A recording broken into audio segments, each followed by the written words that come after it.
You're standing on the first tee.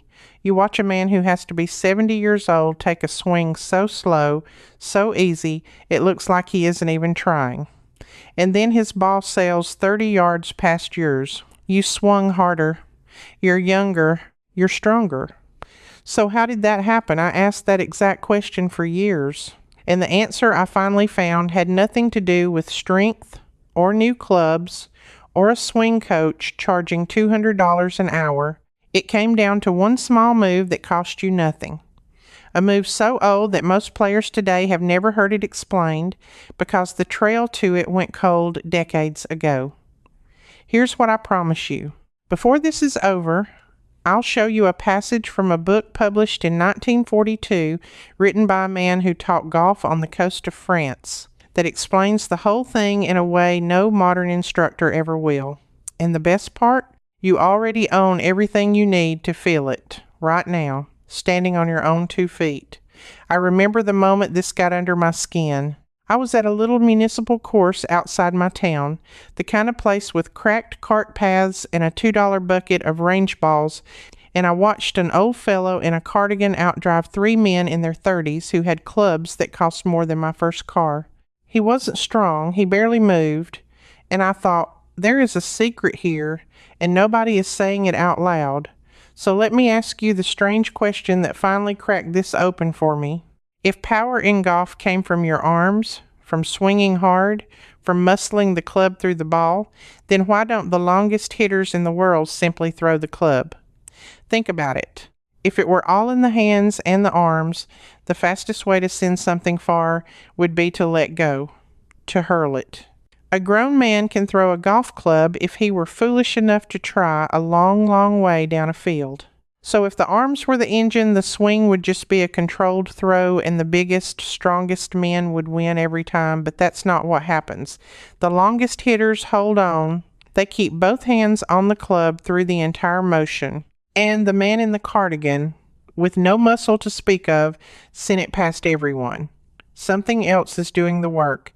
Something underneath the whole swing that the arms only pass along. I sat with that question for a long time, and the first clue came from a place I didn't expect. Not a golf magazine, not a television lesson. It came from watching a child throw a baseball. Watch a kid wind up to throw as hard as he can. What does he do first? He doesn't start with his arm. He steps.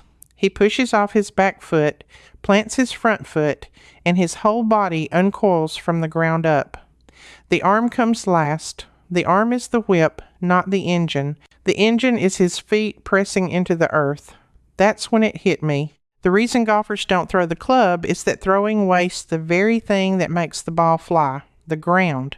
When you throw, you let go too early and you lose the connection between your feet and the club head. The great players keep that connection alive from the sole of the shoe all the way to the ball. They are not swinging their arms, they are pushing the planet. I know how that sounds. When I first read it, I rolled my eyes too. Pushing the planet. It sounded like the kind of vague nonsense you hear from someone selling a video course. So I did what I always do before I trust a method. I went looking for the hard proof, the numbers, the names, the dates. And what I found stopped me cold. But before I tell you what the science measured, you need to understand why almost nobody teaches this anymore, because that part made me angry. For most of the last 100 years, golf instruction sold you one thing above all else. Positions, freeze the club here at the top. Turn your shoulders to exactly 90 degrees. Keep your left arm straight. Hold your finish for the camera. Row after row of still photographs in glossy magazines, each one showing a frozen shape you were supposed to copy. And here is the quiet truth. Positions sell. A still photo sells a magazine. A frozen pose sells a lesson, because the instructor can point at your body and say, move this 3 inches to the left. It's something you can see, something you can charge for, something you can put on the cover. But the ground move isn't a position, it's a feeling. It's pressure moving through your feet in a split second, and you cannot photograph a feeling. You cannot freeze it in a magazine. It doesn't sell equipment because it works with the shoes you already have. It doesn't sell lessons, because once you feel it, you own it forever. So it slowly slipped out of the mainstream, not because it stopped working, because it stopped being profitable to teach. The golf equipment industry today is worth billions of dollars a year, and every dollar of it depends on you believing the power is out there, in a product, in a shaft, in a driver head the size of a grapefruit. Not in you, not in something free. There is no money in telling a man that the most powerful move in golf is already under his feet and always has been. That realization sent me digging into the science because I wanted to know if this could be measured. Not felt, measured. And it turns out it can. There's a tool called a force plate. It's a platform that sits under your feet and measures exactly how much force you push into the ground and in which direction, thousands of times per second. Sports scientists have used them for years on sprinters and jumpers. And starting in the 2000s, researchers began putting the best golfers in the world on them. One of the leading researchers in this field, Dr. Scott Lynn, working with a performance institute that studies the golf swing, put professional players and amateur players on force plates side by side, and the difference was not small, it was staggering. The professionals pushed down into the ground with a force far greater than their own body weight. As they came into the ball, many of them generated vertical force in the range of 2 times their body weight, sometimes more. They were, in effect, pressing so hard against the earth that if you could weigh them at that instant, they'd read as a man twice their size. And then that stored force snapped upward and outward, whipping through the hips, the chest, the arms, and finally the club head. The amateurs, they barely pushed at all. They stayed soft in the legs. They swung with their arms and their shoulders, exactly like you'd expect, exactly like I used to, and they left all that free power sitting in the ground, untouched. That's the whole game right there. 2 players, same club, same ball. One is standing on a gold mine and mining it. The other is standing on the same gold mine and swinging his arms above it. Now here's the clue that made me sit up. This wasn't a new discovery. The force plates in the 2000s didn't invent this move. They only proved something that a handful of teachers had been saying for 100 years, in words, without a single machine to back them up. They just knew. They could feel it. And somewhere along the way, we stopped listening to them and started buying drivers instead, so I went backward. I started chasing the oldest voices I could find. The teachers from before the glossy magazines, before the frozen positions, before the industry decided that power came in a box. And that's where the trail led me to a name most golfers today have never heard. But before I give you that name, let me stop and talk to you directly, because I know what some of you are thinking right now. You're thinking this is all very interesting, but it's for younger men, or for people with good knees, or for someone with time to practice. You're thinking, that's not me. I'm telling you, this part is exactly for you, especially if your body isn't what it was, especially if you can't swing hard anymore, because the ground move is what lets a small, older, gentle swinger outdrive a young bull. Remember the man in the cardigan? This is the move that gave him 30 free yards. And you can feel the beginning of it today in your living room, in your socks, without a club in your hand. Here's what I want you to do. Stand up, feet about shoulder width apart. Now, without moving your feet, I want you to press down hard into your right foot, like you're squashing a bug under the ball of it. Feel your weight load into that leg. Then push off it and shift that pressure sharply into your left foot and let your hips turn open toward where a target would be. Right foot loads, left foot fires. That's it. Do that a few times slowly. Load the back foot, then push the ground away and shift to the front foot. You'll feel your hips want to snap around. You'll feel your whole body wake up from the feet, not the shoulders. That pressure shift from the back foot to the front foot and then a hard push down into the ground is the engine of every great golf swing that has ever been made, and it just cost you nothing. Now, the mistake nearly every amateur makes is the opposite of this. They start the downswing with the arms and shoulders while their weight is still hanging back on the right foot. They throw the club from the top, and there's that word again, throw. When you throw the club with your arms from the top, you release all your power too early, exactly like a man who lets go of a baseball before he steps. The club head reaches full speed 3 feet before the ball and is already slowing down by the time it arrives. The ground move fixes it because it forces the correct order. Feet first, then hips, then chest, then arms, then, last of all, the club head cracks through like the tip of a bullwhip. You are not throwing the club. You are transferring a wave of energy that starts in the dirt and ends at the ball. Hold that thought, because the man I'm about to introduce you to described that exact wave better than anyone before or since, and he did it with a picture so simple you'll never forget it. His name was Percy Boomer. He was an Englishman, a professional golfer and teacher, and for years he was the head professional at a club in France, at St. Cloud, just outside Paris, where he taught royalty and champions and ordinary hackers alike. And in 1942, in the middle of the war, he put everything he knew into a book called On Learning Golf. Now, I need you to understand how strange that book is and why it nearly disappeared. Almost every golf book ever written tells you what to do with the club. Boomer barely talks about the club at all. He talks about what you feel in your body. He was obsessed, completely obsessed, with the idea that golf is a game of feel, and that the feel lives in your feet and your hips, not your hands. And here's the thing I keep coming back to. Standing on a gold mine and swinging above it is exactly what fat shots are too. Same cause, different symptom. Your feet never load, your pressure never moves forward, the low point of your swing falls behind the ball, and the club digs into the turf before it ever touches it. That's the flaw I spent years chasing. And it's the reason I sat down and wrote out the whole method in 3 books of my own, everything I could not fit into a video like this one. Where a video gives you one feeling to try in your living room, the books give you the complete system, how to read your own ball flight and know instantly what your body did, the weight transfer nobody explains properly, 3 drills that cost nothing and take 2 weeks, and a week-by-week protocol for a man over 40 who wants clean contact and a score under 90 without a single new club. Real cases, ready-made templates, and no expensive lessons involved. If you want it, scan the QR code right there on your screen, link in the description, pinned comment for the books. Now, about where all this came from, and Boomer wrote one line that I have read 100 times.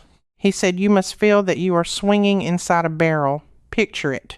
A big wooden barrel around your hips, snug against them on both sides." He said your hips can turn inside that barrel, but they must never sway, never slide side to side and bump the walls. They turn and they resist against the sides of the barrel. Why does that matter? Because that resistance, that feeling of your lower body braced and turning against something solid, is the exact feeling of pushing against the ground. Boomer, in 1942, with no force plate, no computer, no slow-motion camera, described the 2 times body weight ground force that scientists measured 60 years later. He just called it a barrel, and he told his students to feel it in their feet. He had another phrase. He told golfers to hit the ball with their feet. Hit the ball with your feet. Men laughed at him. It sounds ridiculous. You hit the ball with a club, not your feet. But he meant it precisely. The power originates in the pressure of your feet against the earth, and everything else, the hips, the arms, the club, only carries that power outward. If your feet are asleep, your swing is dead, no matter how hard your arms work. When I found that passage, I finally understood the man in the cardigan. He wasn't swinging with his arms at all. His arms were relaxed, soft, almost lazy, which is why it looks so effortless. All his effort, all his power was down low in the quiet push of his feet and the turn of his hips inside that invisible barrel. He was hitting the ball with his feet, and the young men next to him were throwing the club with their arms and wondering why the ball didn't go anywhere. But here's where the story gets even better, and where the loop finally closes all the way. Because Boomer wasn't the only one who knew. When I kept digging, I found that the greatest natural swinger who ever lived described the very same feeling in his own plain country words. Sam Snead won more professional tournaments than any man in the history of the game, and he had a swing so smooth and so long-lasting that he was still competing against men half his age when he was well into his 60s. Snead never had a formal lesson in his life. He grew up poor in the mountains of Virginia, swinging at rocks and acorns with a stick he cut from a tree. And Snead said something that lines up with Boomer word for word, though the two men came from completely different worlds. He talked about feeling like he was sitting down to the shot, like settling into a chair, keeping his weight down and his feet planted and springy so he could push off the ground. He described the downswing as starting from the ground up, the feet and legs leading, the hands trailing far behind. He said it should feel oily, smooth, like there was oil in your joints. Effortless power, because the power wasn't coming from effort. It was coming from the ground. Two men, a polished European teacher and a barefoot mountain boy. Neither one knew the other's method, and they arrived at the exact same secret. The power is in the ground, and your job is to push against it in the right order and let the club come along for the ride. That's not a coincidence. That's the truth showing up in two places at once. That's how you know a method is real. So let me give you the finale. The move itself.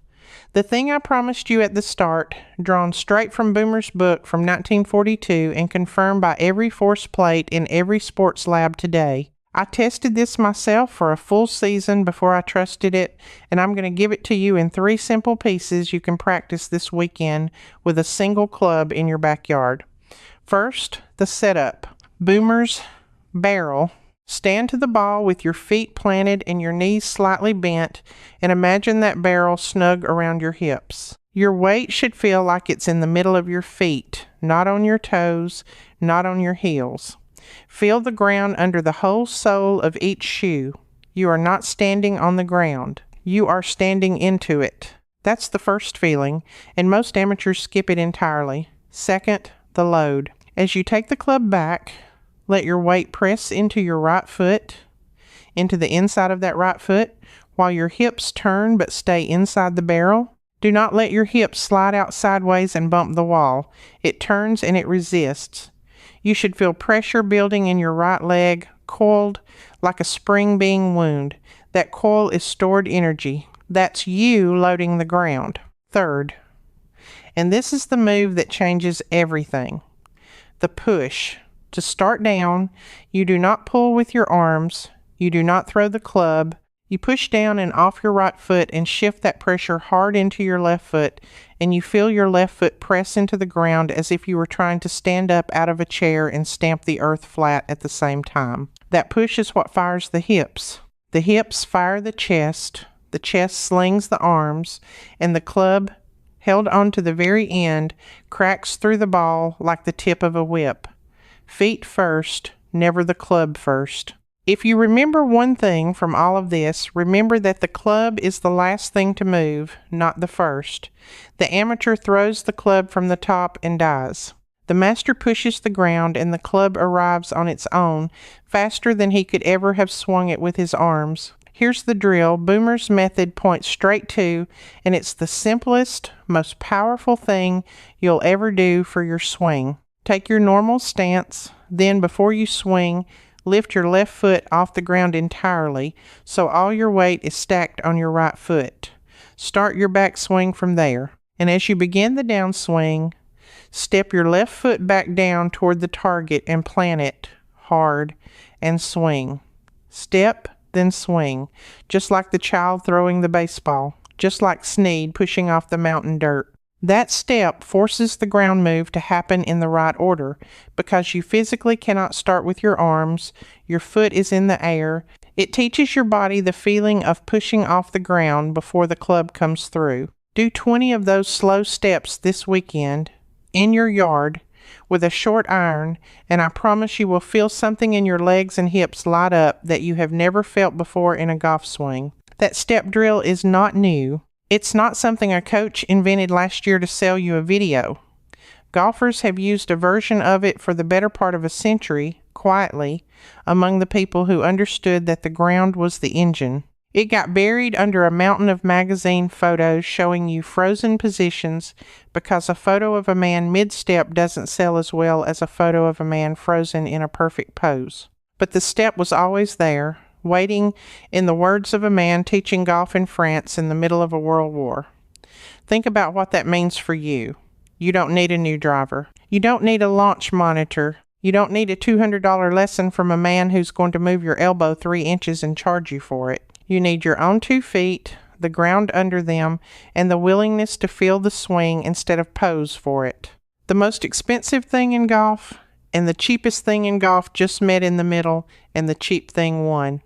I want to go back one more time to that word from the very beginning, throwing. Why don't golfers throw the club? Now you know the real answer, the deep answer. It isn't because throwing is dangerous, though it surely is. It's because throwing is the wrong idea about where power comes from. A throw sends power out and away from your body, released early, gone. A golf swing does the opposite. It stores power low in the ground and holds the connection all the way through, so the power keeps building until the very last instant. The man who throws the club has already given up his power before the ball is struck. The man who pushes the ground keeps his power to the very end. That's the difference between the young men swinging out of their shoes and the old man in the cardigan barely moving. One let go, the other held on and pushed the earth. I tested this for myself the whole season at that same cracked little municipal course. I stopped trying to swing hard. I started every downswing by feeling my feet press into the ground, left foot planting like I was standing up out of a chair.